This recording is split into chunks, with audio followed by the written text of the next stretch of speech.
Well, Clemson University just released a study that found human trafficking in our state is more prevalent than we may think. Good evening and thanks for being with us. I'm J.R. Berry. And I'm Darcy Strickland. News 19's Mary Sturgill looked into the study and the training investigators are getting to look beyond the obvious crimes. She joins us now from the Information Center with more. Mary. Yeah, Darcy, there is very little data on human trafficking in our state right now, but this 18-page pilot study looks to change that. Researchers looked at kidnapping and prostitution cases in a 3-year period just in Greenville County. Now, what they found is that the indicators of human trafficking are right there in the police reports.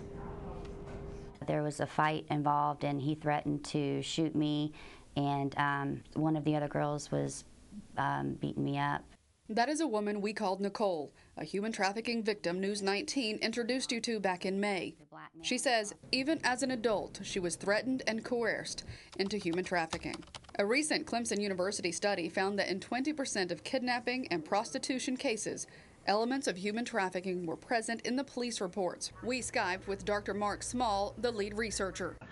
This study, although it has some limitations, certainly an indication that the problem needs to be looked at more seriously and studied more seriously. It's hard to figure out how to respond to a problem if you don't know its magnitude and severity. The study found that it is important for law enforcement to note the indicators at the scene. On the surface, they may make a prostitution bust. Or is the prostitute being forced to work through threat or coercion?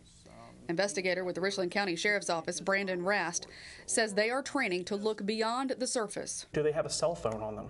If they don't have a cell phone, but yet they're engaging in prostitution or even forced labor, that is a signal to us that there's somebody else that's running the show behind the scenes. To get behind the scenes, investigators are asking questions and training street cops who may be the first to come in contact with victims to do the same. The point is to get ahead of the problem in the training and the recognition, and to make it less lucrative for traffickers to remain engaged in that behavior. But it's a problem that Dr. Small says is not just a law enforcement problem. Although it's easy to focus on law enforcement officers and in particular case that they're investigating of how it also might be human trafficking, it's also important for all of us to try and think about how human trafficking is taking place around us.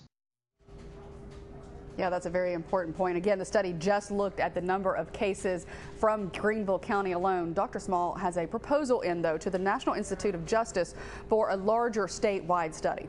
In the Information Center, Mary Sturgill, News 19 WLTX. All right, Mary, thank you. We now know